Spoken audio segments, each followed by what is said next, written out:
Hello, everybody. I'm Hillary Sloan, and this is Driftwood Conversations. My conversation today is with bioscientist, professor and writer, Dr. Priyanka Upadhyai. I hope I said that correctly, whose work bridges the worlds of genetics, storytelling, and self-reflection. By day, she studies cells and genetic diseases. Through her writing, she explores how we become ourselves. Our conversation ranges from growing up in India to the pressures of academic science, to meditation, storytelling, resilience, and the courage to question the narratives we've inherited. I hope you'll enjoy our conversation. Priyanka, hello. We've connected about a year ago, didn't we? On Yes, Substack. yeah, this was long overdue. I really resonated with who you were and what you talked about. And I think it was kind of mutual, so I really wanted to meet you. And this is one of the joys of, the internet and Substack and all of that we can do Yeah, this now. yeah, I think that it's been amazing in the past 3.5 years that I have been on Medium, Substack, to connect with all of these, I would say predominantly women, also some men, also some men, but predominantly amazing women from all walks of life and professional backgrounds and ages, and but very similar themes in our lives. So I think we are becoming more and more isolated, ironically, even though we're more and more connected in our individual lives. And I feel the internet has become kind of an oasis for so many of us because it brings together people with who you share a kind of thinking about living life, questioning life, and you also feel less alone. So It's been, yeah, yeah, yeah, it's been important. It's been an interesting yeah, phenomena, hasn't it? I yeah, mean, all of a yeah, sudden it yeah, took yeah. over our lives. I didn't grow up with it. No, no, me neither. Me neither. I didn't Y- grow up with the internet as well. let me start with you introducing yourself, who you are, your full name, who you are, where you're from, where you live now, and what you do. Yeah, yeah. I mean, so my name is Priyanka Upadhyai, and questions Hillary just posed could be quite simple, but they turn out to be loaded. I grew up in Calcutta, or Kolkata as it is pronounced now, which is it's the erstwhile British India capital, on the east coast of India, on the banks of the river Ganges, and it is megapolitan, so to speak.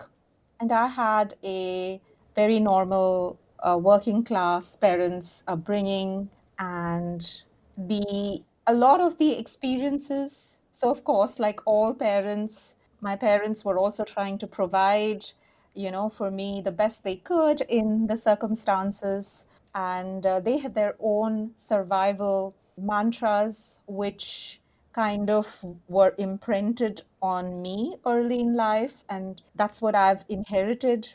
And I think that shaped me for a large part of my life. I grew up pursuing higher education, and then now I work as a professor of biomedical sciences in a university in South India. So it was a very traditional sort of path in that sense. I got a PhD and then I got a postdoc. And during this time, essentially, I pretty much left India. And even though my life was following a very predictable path, it was still kind of the seeds of the cultural differences were being sown because I was now in a different environment. And I lived in a lot of different places for about 10 years. When I came back, I started working, and I essentially, in my day job, work in education, in higher education, in the university, in teaching as well as mentoring PhD students. But then I think what also happened down the line was that I kind of found that I was always growing dissatisfied with where I was. It was like as if something's missing, something's not there. And I realized that while I was questioning and, kind of science is a field in which you're supposed to question, you're supposed to be curious. Of course, that turns out not to be the case in many scenarios because it is, after all, a professional domain. I found myself questioning a lot of the narratives that I grew up with. It brought me back to writing, which was something that I was doing very early in my life, but which had kind of petered out because we were following a traditional path, which was supposed to be good for me. You're supposed to be able to, rise above the rest, especially in the subcontinent. That sense of survival and kind of staying afloat tends to be more deeply burning compared to, I think, people in the Western hemisphere, so to speak. But I found that, so for me, essentially now my life has been about the intersection of storytelling and science as well as reflection on all counts. So in my professional life, I question the the models and algorithms and frameworks that we have scientifically inherited, and they question how we become human on a biological cellular level. But in my writing, I question what makes us human, and I question the psychological, cultural frameworks that that lead us to where we are. So it's kind of been a coming together, not in a very distant past, so to speak. It has only been, I think, in the last 5 years, like again, very predictably, like a lot of women late in your 30s kind of begin to get a sense of, that things are not quite what you wanted them to be, and you, start finding your way. But we're there. We're going there. Yeah. It's funny. Well, my background's so different. And growing up in Southern California in the 60s, which dates me, but there you go. Can't Yeah. hide it anymore. Everything was unraveling. Yeah. Women's roles, education, the war, of course, Vietnam, all Hmm. of those issues were on the table and we were, questioning. So I don't know that I ever followed a predictable path. So it's interesting to hear about it. Yes, because in the subcontinent, there's like 3 billion people or maybe more now in India. So it's a densely populated country, and it has had a very troubled historic past, which is not too dated, because my grandparents went through the partition, which is the India and Pakistan partition. So I grew up with listening to a lot of their stories and struggles, and living through the period of British India, and then the aftermath of the British India collapsing, which brought about its own set of uncertainties and turmoil.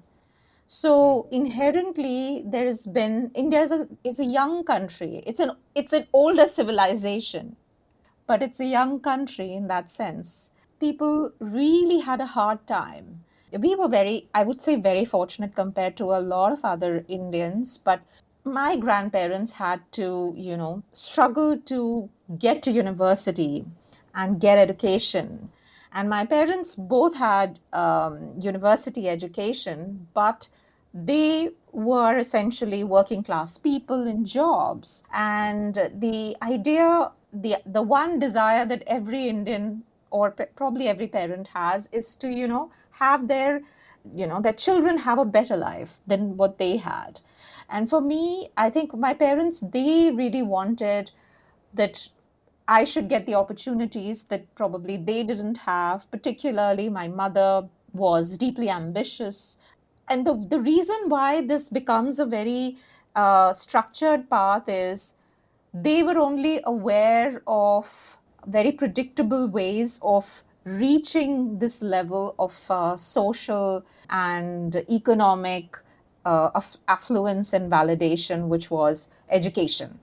You go through, you are, if you're good at school, you get through universities and you reach a certain educational milestone, you probably get a good job, and then life is supposed to have worked out for you. That's the best that they knew. So at that point, they kind of didn't really care about what I was really good at, what I would, inherently want to do.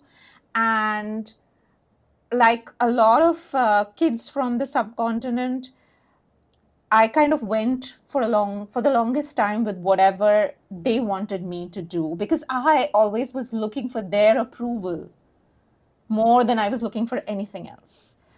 Yeah, so again, the other thing is, in the subcontinent, we see in the families, I think it's changed a lot now, but I don't think even today it's that different. You kind of have a more collective form of bringing up children. So you are not growing up only with your parents, you're growing up with your extended families, and everybody has an opinion. And you want to kind of be approved by everyone, which by itself is like not possible. So, so you kind of do whatever it takes. And for me, it wasn't the hardest thing. When you are somebody who's already doing well at school, and everybody's telling you, oh, you should be in medicine or you should be doing engineering, you shouldn't be writing. I mean, writing, you can write as a hobby, or that's a much more, anything that is uncertain. Indians really culturally struggle with that. They like certainty generally. Over many years, things have been very different. So that's what I meant by the very predictable sort of framework. And for me, that was like, it goes without saying, that's what they wanted. So I kind of went with what my parents wanted for a very long time. And I think when I went for a PhD, it was double edged, in the sense that I obviously deeply wanted to study, because I love just learning. And even today, that's what's keeping me in science. I love learning. I love just the wonder, and just learning new aspects of things that you thought you knew and you have been learning for a while. It fascinates me. And like I said, becoming at the cellular level, what it takes. And we study it from when the organism is at a single cell. So for me, studying it from that level to who you become as an animal, how your body gets shaped, and we study the cellular aspects of it, and that has roles in translation. But I'm always fascinated by the core question: what does it take for you to become?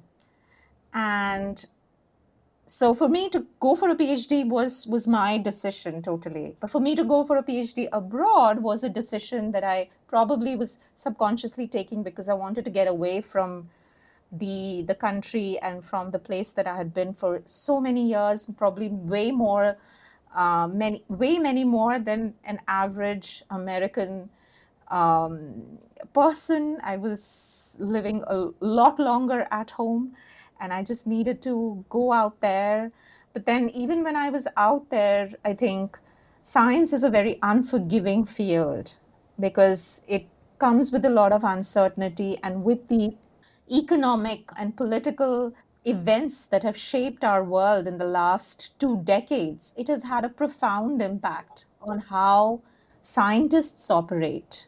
They were the people who were asking questions at a time where science was forgiving of, asking questions, whereas we have sort of crossed over into the part of science where it is more corporate. And that was happening while at the time when I was already training. Everything was driven much more by outcomes, and people were less forgiving of failure. But if you do not ask high stakes questions, and of course, if you ask high stake questions, you're going to fail.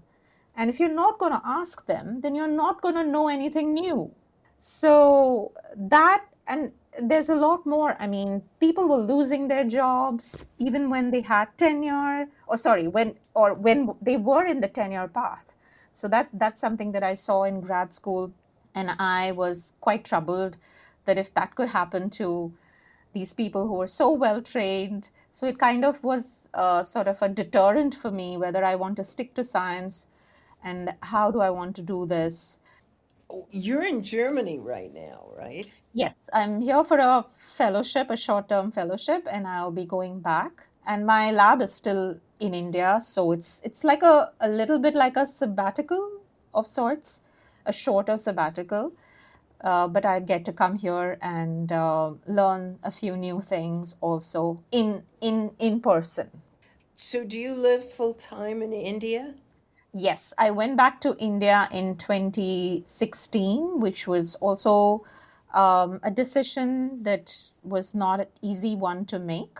And but I think it just paid. It kind of, it's a decision. It was a gamble which paid. Oh, good. And yeah, because I mean, like I said, science has increasingly become so difficult, even when you are, because we're producing all these PhDs, many institutions are, and they do not have where are their skills going to be utilized? And this is a question that I see getting, people struggling with even now. I'm here in Germany, and even institutions here are struggling with these questions because there aren't that many jobs for people in academia or in industry for the PhD that they're doing. During PhD, you are not being trained for aspects such as marketing yourself or asking the right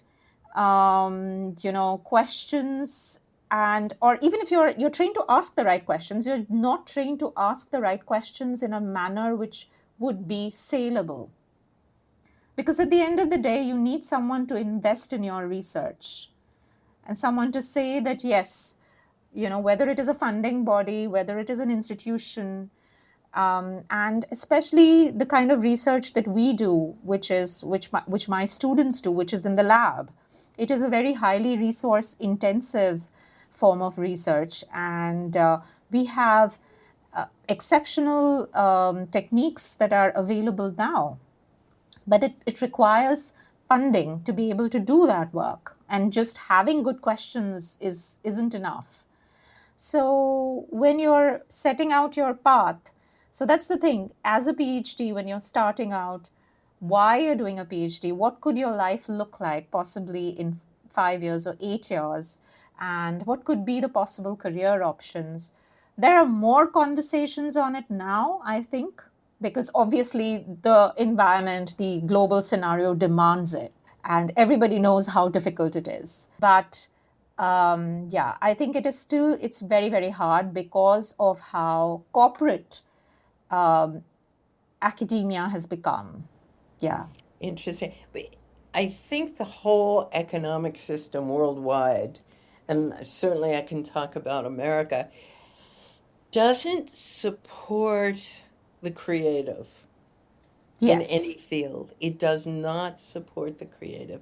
It Yes. it supports that cookie cutter, stamped out identity that is going to follow the rules and one person on top. And Yeah. obviously that isn't working and that's falling apart.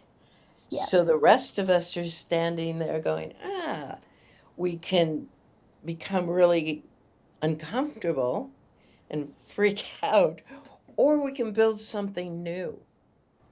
Yeah. Yeah. And I think Substack is really a great place for that.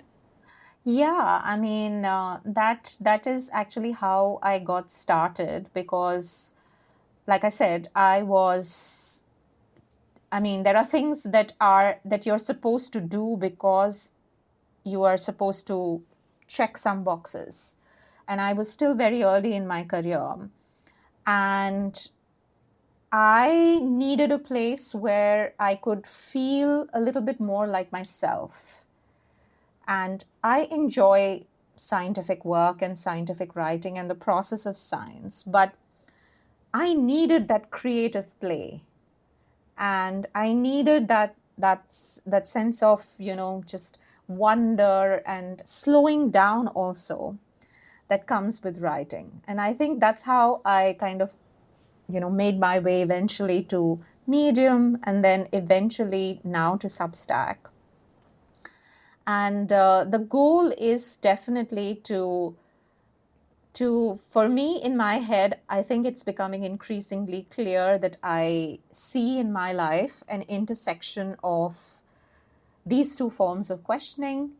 And I just want to make sure that the people who I mentor in my research group and the people I work with outside in my writing get to also have the safe space for questioning these frameworks and narratives and feel supported while they're doing it.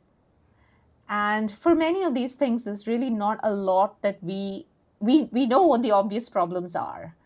And there's not a lot that we can do in terms of some of them. But what we can do is repair our connection to ourselves and reach out to other people and, to the natural world, because it is these connections that is going to hopefully sustain us as a collective.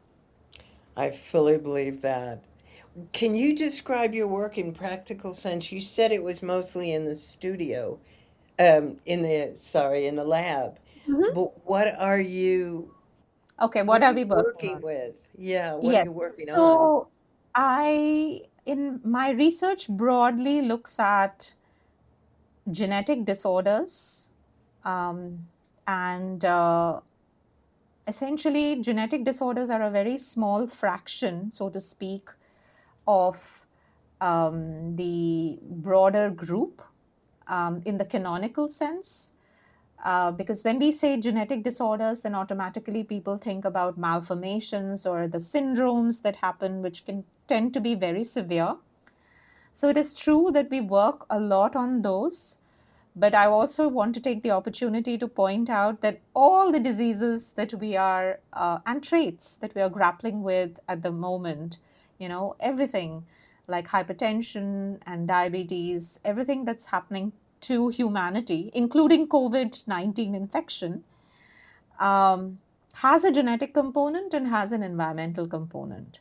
So, in my research, we sort of focus on the more severe diseases, which tend to be the single gene disorders. And we try to kind of understand the disease basis, the genetic basis of the disease, the cell and molecular basis of the disease, because it does a couple of different things.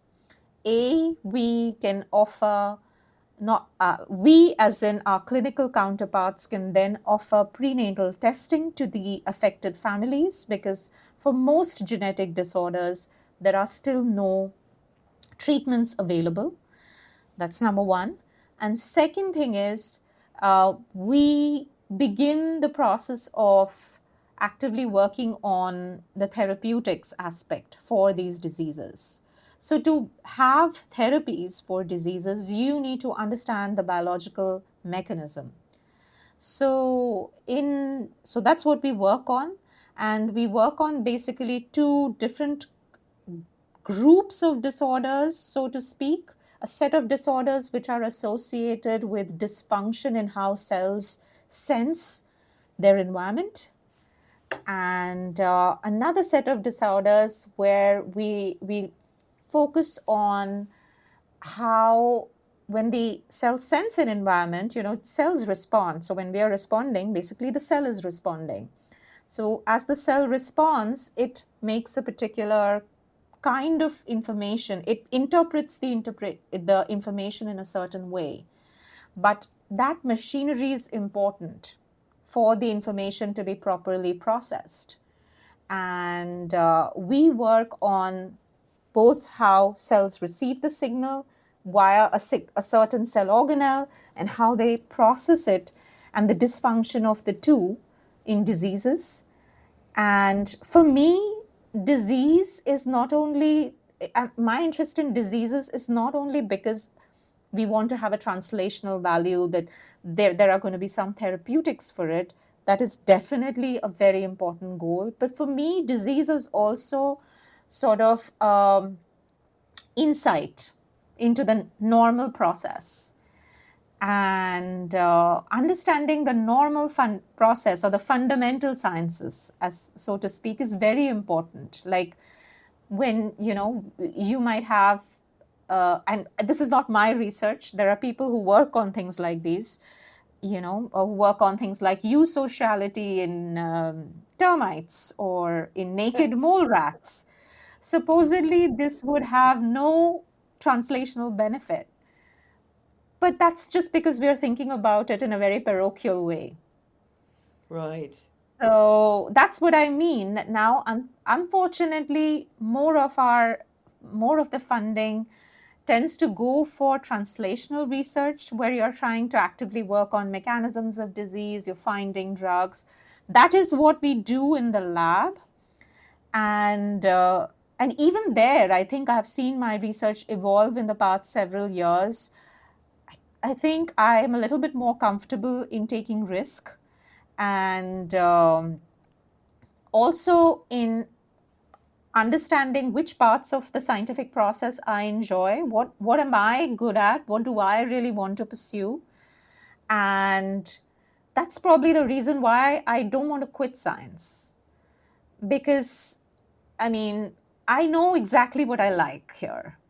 And I enjoy the fact that we get to look at the single cell, and we get to go into the nanoscale or the microscale of the organism.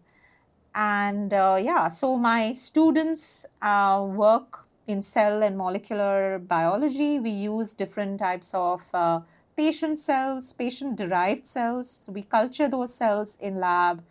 We use induced pluripotent stem cells, which means that we can take a skin cell or cell from blood and convert it into a stem cell like fate, and then we can differentiate it into any fate of our choice. And that becomes very important when you're looking at diseases which affect tissues that are not accessible. For example, if we were working with, and we do work with, neurodegenerative diseases, it is not possible to access tissue from diseased brain. I mean, it is less possible. It's definitely possible, but it would be very difficult, and there'll be lots of other challenges to it. So in these kind of research, this induced pluripotent stem cell technology is very beneficial. So we use that. And then in my lab, we also use something which is called Drosophila melanogaster, which is a fruit fly that comes whenever you leave your banana out. So we have a lab grown version of that. And that's actually one of the oldest models for doing genetics. And I've been studying with the fruit fly. It's our workhorse now. So I was studying the fruit fly, but now I'm studying with the fruit fly. I think now for more than 2 decades now. So we use all these models, and the goal is to understand the fundamental processes so that we know what's going wrong. Interesting. Could you mention a couple of the diseases you're working on just to give us Yeah, a sure. grounded? So we work with, so like again, To give a formal name, we work with monogenic or single gene disorders. And a lot of the disorders that we have worked with tend to be in the skeletal dysplasia category, which means there are skeletal abnormalities. And one of the diseases that we're working with now for several years, which I'm very excited about, is a well known disorder called achondroplasia, which is the um, skeletal dwarfism, the most common non lethal form of skeletal dwarfism that exists. And we've been kind of approaching the pathomechanism of skeletal dysplasias in this category different from what was conventionally known. It is a very well known disease, and a lot was already known about it, but we have been working on it in a different kind of angle. And then we are working with several other, like I said, skeletal dysplasias. They are associated, some of them are ultra rare, like spondyloepimetaphyseal dysplasia with joint laxity. That's an ultra rare disorder. And then we have SRTDs, which is short rib thoracic dysplasias. And then in terms of the information regulation, we've been working with pontocerebellar hypoplasia, which is essentially where the cerebellum becomes smaller. And these are all in genetic disorders. So they run in families and they're quite severe. So they are the classical genetic disorders. So when we hear about genetic disorders, normally people think of pediatric patients, which tends to be true, yes, with some exceptions. Generally, they have a pediatric onset and they tend to be very debilitating. But human genetics is so much more complex than probably people thought when the Human Genome Project was resolved, because I think it's a famous Time magazine cover where, Bill Clinton is standing with the two versions of the human genome draft. And I think everybody thought that gene therapy is going to be in the clinics in another 5 years or 10 years max. Hasn't happened in more than 2 decades. It's very, very complex. So, in the scope of human genetics, the single gene disorders tend to be a little bit more easy to understand at the cellular level.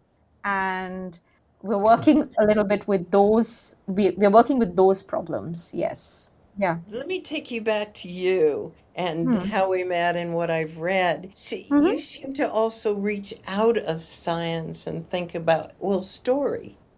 Yeah. And how does story does it affect your research? Is it something you're considering? It's a core part of my research. Science is about stories. We are Okay. storytelling all the time. I think science is a very deeply creative field. And when we are looking into whatever problems that we are looking at, we're basically piecing together all these clues and we're trying to understand a story that's playing out in the cell and in nature. Do So, you think with yeah. all the changes going on, with Mhm. climate change, with environments, with governments, with everything, Mhm. do you think that humanity is capable of making a leap into something more conscious and more collective? I think with whatever part of humanity is going to survive is the one that makes the leap. Okay. Because currently, what's happening is we are trying to use the same approaches, the same, because if you think about it, in the last, whatever major scientific milestones were reached in the early 50s, 60s, 70s, 80s, other than maybe a couple of things that have happened lately, maybe CRISPR that now everybody knows about, this form of gene editing, just like your molecular scissors, it's going around a lot. So probably I would say that's one of the only breakthrough things that has happened in the last 30, 40 years. And that was not because anybody was really going after translating and solving, trying to, cure diseases. That happened because somebody was in the 1980s was studying bacteria that was able to do something quite quirky. So that is the power of fundamental science. And what's happened is more and more of the fundamental research um, funding has been curtailed. And more money everywhere is going for the predictable, outflows such as defense. And then people in the sciences are being told, who have been trained completely in different fields, are being told that, look, now you're going to have to work for this smaller pot of money, and what we are interested in is AI and, say, bioengineering and maybe, drugs for solving these therapies, getting to these therapies. And you have these academics and researchers who are in their 30, not 30s, I would say 30s is still generous, in their 40s and 50s, who are struggling to keep their jobs because they've been given a list of, um, um, uh, milestones that they are supposed to meet annually for their appraisals. And how are you going to get to them? Right. So, are you going to compromise on your family's well-being for the well-being of science or the greater good? That's unrealistic. So we Right. see more and more people in the science either quitting science or trying to get into industries. But then there's only so many, industry uptake opportunities that are existing. And then industry research has its own issues, the way trials play out. So we see a lot of people wanting to quit science and go into parallel, professions and, build things for themselves. So I get a lot of times people ask me, are you trying to write and build so that you can leave science? And yeah, so that's a question that I've asked myself a lot, but we can get to that separately. But to your question, the problem is that it's not the rest of us. I mean, the rest of us almost don't have a choice.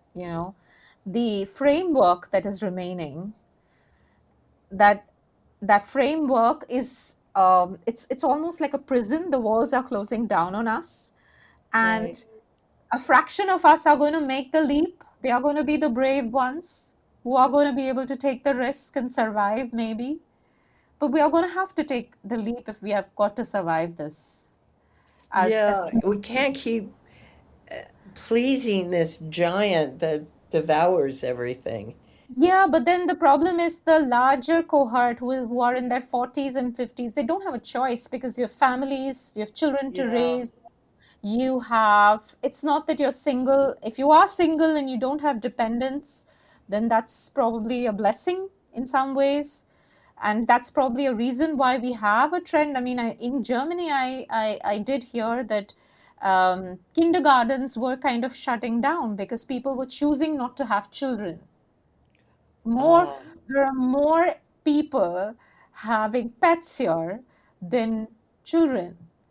yeah. And that's, I mean, yeah, it's like we can, it's ironic, it's funny, it just speaks to the sadness of the situation, and how dismal it is. People, yeah, so that's the thing. You may not be able to afford to have children. Your mental health may not be in a space where you're ready to have children, and you're aware of that, which is a good thing, probably. Yeah, So if you're aware. You have a family, right? I do. I have a daughter. Yeah, Do you have a husband? I do. Yes. And he's also a scientist. He's also, I was going to ask you that. He's a scientist. Yeah. Yeah, is he running into the same situations you The are? same situations, and we have very similar conversations at home.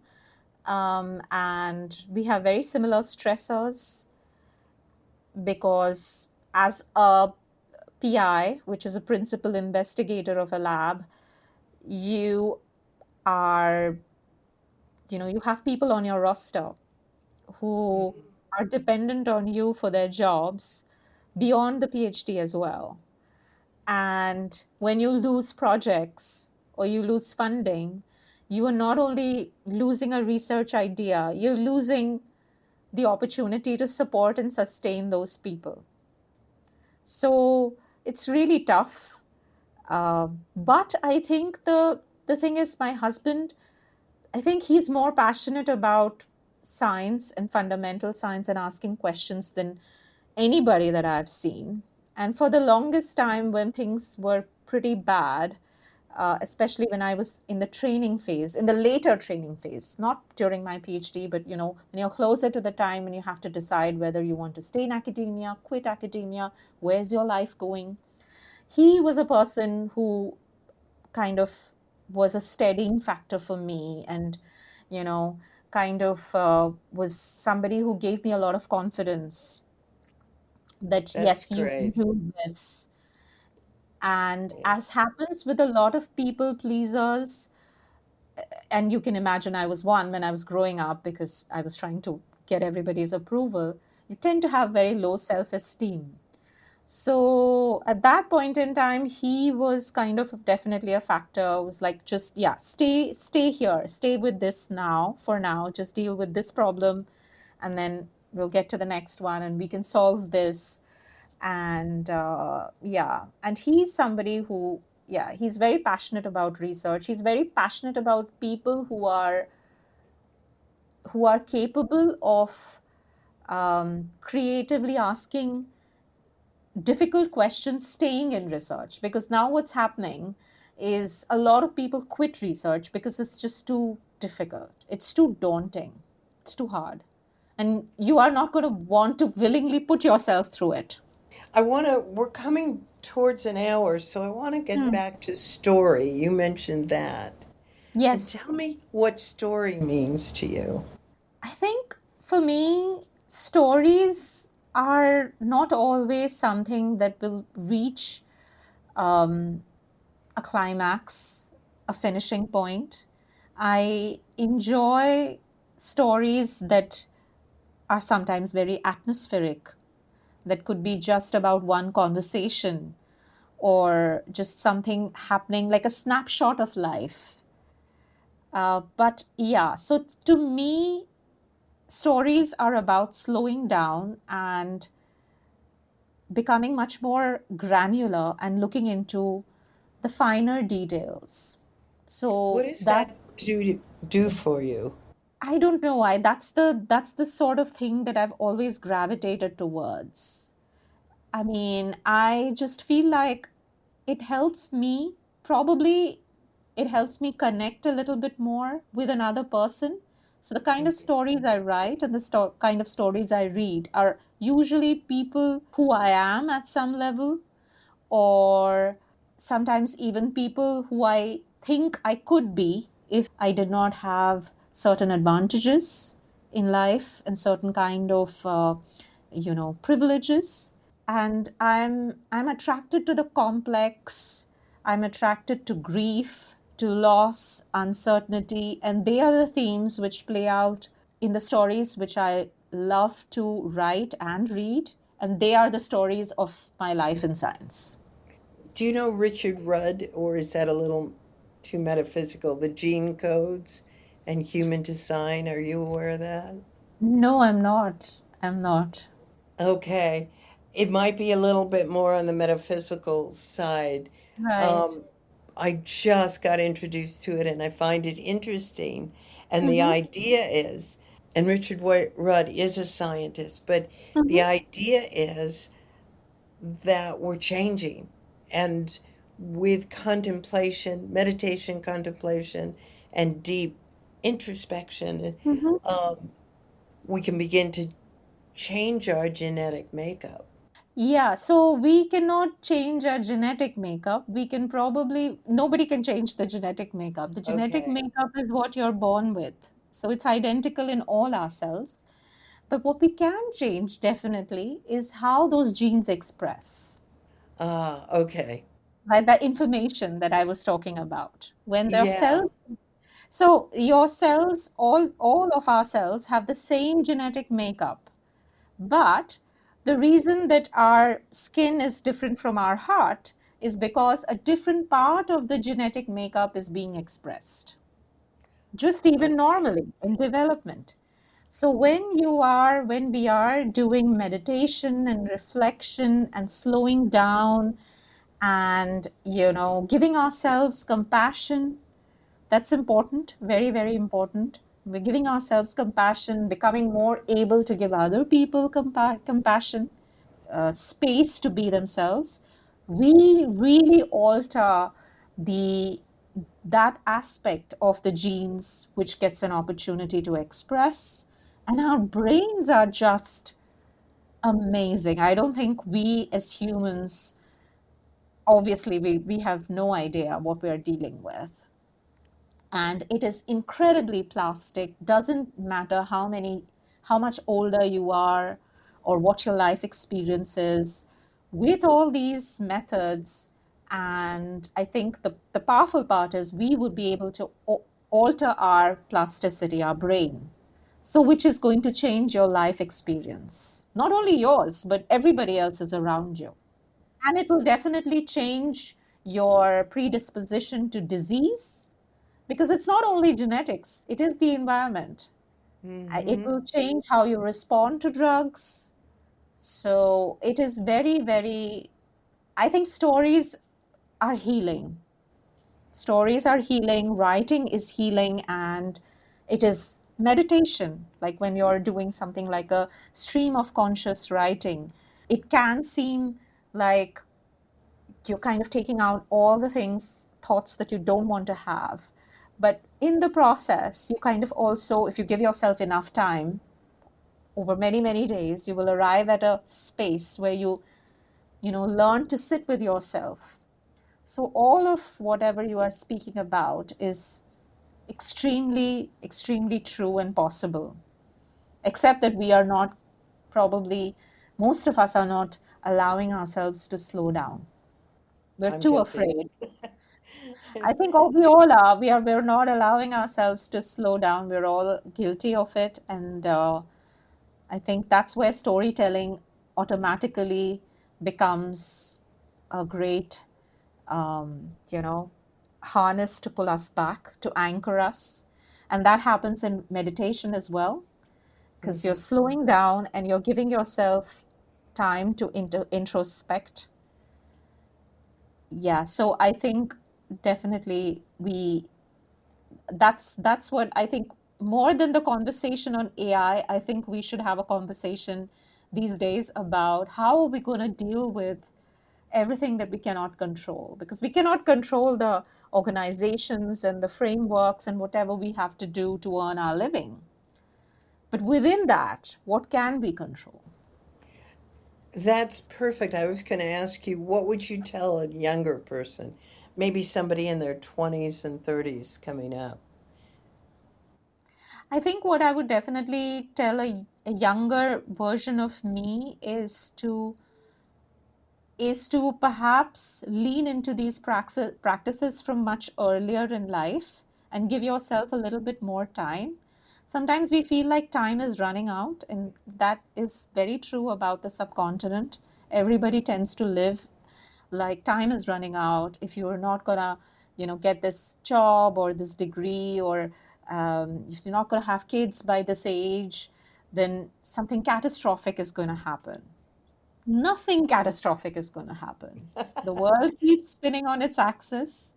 We're just a very, very, very tiny, maybe speck of dust in the scheme of the universe. So we need to give ourselves time and to get to know what works for us, take risks, make mistakes, make lots of mistakes early in your life. That I think is an advice that I would give everyone, and allow yourself time to lean into the moment, because you're going to be 20, 21, 25 only once. It's fair to give yourself that time. Definitely incorporating all these practices, I think they have been hugely beneficial, and in allowing me to make my two worlds come together. I'm sure. Did you have meditation as a child? Was that No, built into? no, that was not there. Although, even though my mother did, or still does meditate, but that was not really.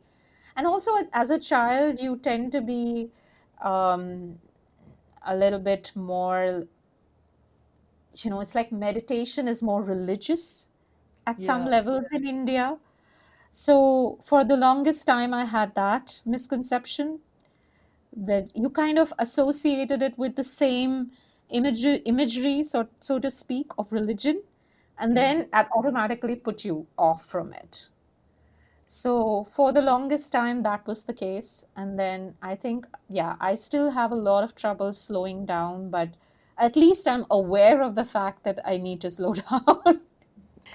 That's Yeah, that's part of it. One of the yeah, practices I've been learning is to realize nothing's going to happen immediately, or yeah, generally right. you're building a practice. Yes, yes. And sometimes something is not going to happen for decades. Right. And I was reading the story, I think yesterday, which is, I have probably his first name wrong. He wrote this book called Virtually Normal. And in the, I think he was a journalist in the 1990s, and he was diagnosed with HIV. And a close friend of his was dying, and he was petrified. He thought that that's what's going to happen to him. And he spends what he thinks the last year or so of his life writing this book, which was Virtually Normal, in which he proposed this preposterous idea, which he thought at the time, about gay marriage. And the book comes out, his friend dies within the first few weeks of the book hitting the bookstores. His book is slammed by not only the orthodox right wing, but also by his own community, Mm, who think that you're a sellout, you're a wannabe heterosexual. Why are you favoring marriage? And it took, I think, 25 years after that, when the US Supreme Court ruled for gay marriage and equality in gay marriage, they cited his book. oh wow. And he was invited by the then president to the White House and acknowledged for his voice. I don't think when he was writing that book, or when all those things, the negative backlash was happening to him, no one was with him. I don't think he thought that his voice was actually going to make a difference. Mm, So a lot of the things that we're doing now, and especially people who are in the space of slow and intentional living and who are advocating for this kind of work, which is not flashy, are probably lone voices, or it's very easy to feel like no one's listening to you, there is little resonance, but you are building something. yeah, I think that's the most important part of Yes, it. You know, yes, all of my podcasts have been about, you know, passion, challenges, and resilience.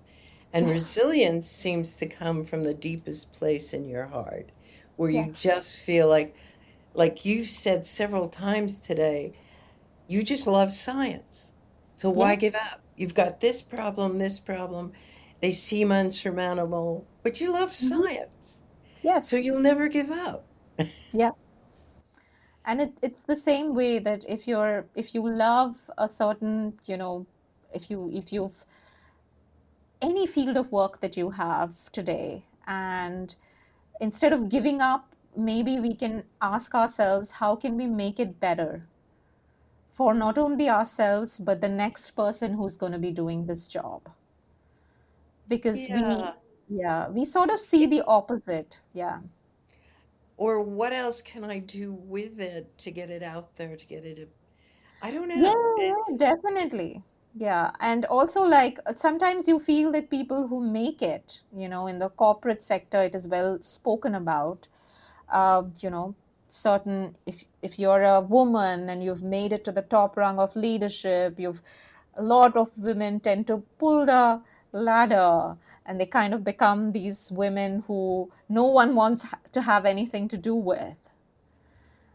But and we have many leaders, not only women, of course, men who have done that too, who go through really hard things and they make it really hard for other people because it's like, I've gone through this. Why should you have it easy?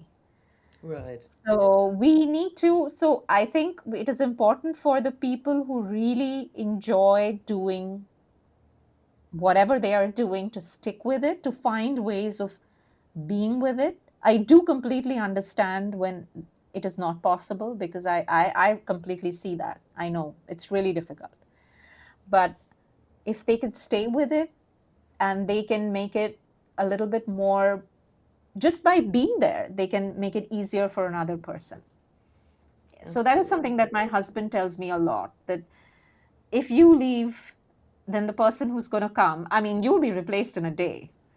And there's like a factory of work that is happening in science. But will they're not going to be offering the same outlook or the same mentorship, and they are not going to reach out into the same problems in different ways.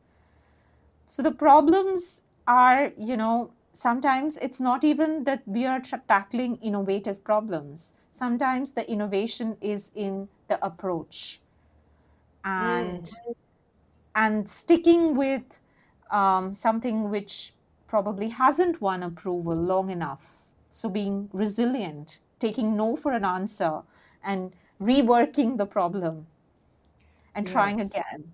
So yeah, so just by being there, by surviving, you provide hope that you can survive in a way which doesn't kill you. That's a great thought. How can people find your work on Substack or Medium? Mostly now on Substack. I practically have stopped uh, writing on Medium simply because of the logistics aspect of it. But yeah, my Substack is Things I Shouldn't Say, which is basically about creating these spaces where we are comfortable in questioning ourselves and the narratives that we inherited.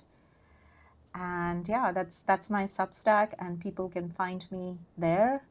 And it's high time, and I'm working on a website for myself also. Great. Yeah. Yeah, but yeah, Let me know when you get it because I can add it of to course. the Of show course. notes late Yeah. even later. Yes. Thank you so much. Yeah, of course, I will do. Yeah. Yes. So when you believe in something, it tends to be a lot of work, but then that's the thing. You're resilient, you're passionate about this. And I see you sharing these voices on Substack about artists and maybe thinkers and creatives who are doing things a little bit differently perhaps from the norm. And I think that's wonderful. I think you are also part of the bigger collective movement. It's funny. I feel like I fell into my life full force now, and I'm definitely a senior, but Mhm.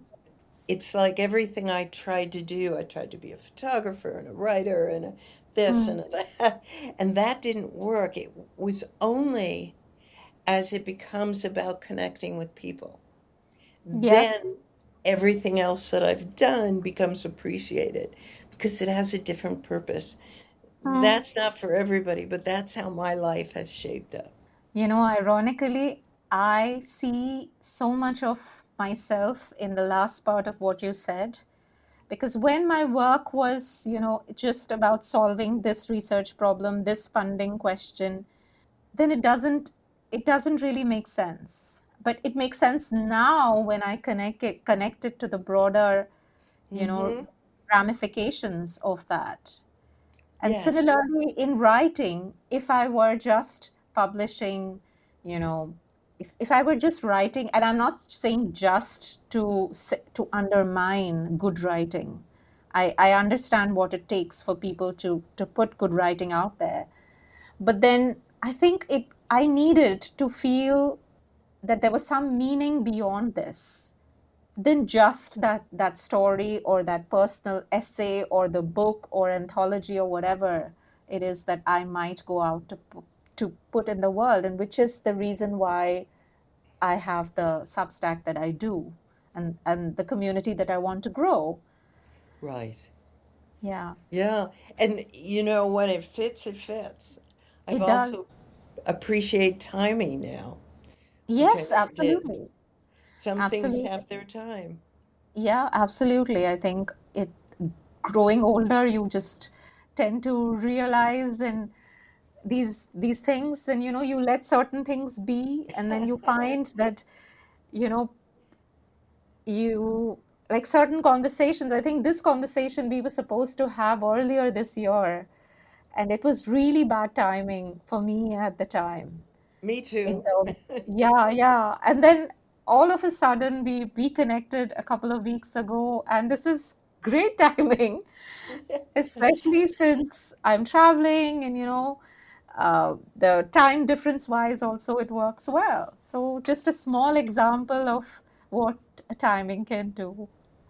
So I think with everything we've spoken about, I would tell younger people, trust yourself. You may Yeah, not see it the way you think you will, but yeah, just do what you love, even if it's a few minutes a day. yeah. And then you build the evidence over a period of time. Right, So if you make those mistakes and you survive, you found your way out of it, or you found something else, then your brain learns something. but Your I brain also learns.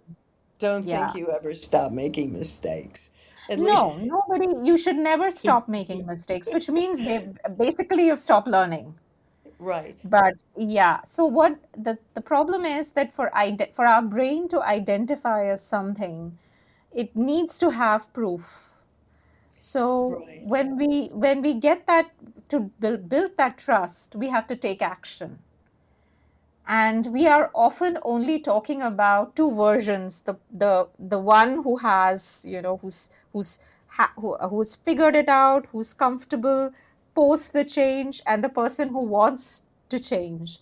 The part which is in the middle is going to be deeply uncomfortable, and that's the part that I hopefully write about, and I that's the part that I want to reach out to more and more people with, that it's right. not supposed to be it's supposed to be difficult. You're going to be making mistakes, and you are also going to get things right, and you're going to show your brain that you're capable of surviving this, and teaching yourself to do something differently, and that's how you Yeah. build an identity. And it's great that, isn't it? It's Yeah, just yeah, yeah, yeah, yeah, absolutely. it it's the good things, and it's what's good in the world. And it's not Absolutely. fluffy little stories. It's Yeah, that you got through, that you figured yeah, it out for yeah, now, yeah, and then you go back into learning. exactly. And it's nothing's permanent. And also, the more you are out there in nature, you kind of develop a sense of wonder. You take yourself a little less seriously. So it's important to have that sense of play along with Yeah. the curiosity. So it's not gonna matter that much. It helps to have a sense of humor. The more we have these kind of conversations, hopefully some people will be able to step into a different room Yeah. than Yeah. Welcome. than the one, Right. yeah, than the one they Anyway, are inhabiting right now. Yeah. this was a treat. We really had wanted to connect, and now we did. Yeah, it was lovely. Yeah. And so keep in touch. Let me know what you're doing, and if there's Absolutely. anything new you want to talk about, we can do it I would again. definitely. I would love to, and I might request you to come for a Substack Live. I don't know Okay. whether you're doing those or not, but I'd love to. um, It's new, and yeah, if it scares me, I'll do it. it's the same. It's just with video, and yeah, hopefully we can have some more conversations. And I look forward to talking with you again and definitely keeping in touch. Thank you so much. Thank you, Priyanka, and thank you to those listening. I enjoyed this conversation. First, I enjoyed meeting someone I have admired from Substack and then learning more about the world of science and genetic diseases. It's not a world I'm familiar with. I also like getting to know Priyanka through this conversation. I was thrilled to learn that she is, like her Substack writing, down to earth, honest, and humble. And she faces the same questions and challenges that we all do. How to navigate the current cultural atmosphere we are all in and continue to stand in her integrity. How to navigate a stressful job and home with grace and humor. And most of all, how to stay honest and be yourself at all times, even as that evolves. Priyanka reminded me that while she can't control every circumstance around us, we can change how we meet the world. We can show up with compassion, reflection, and the willingness to keep learning.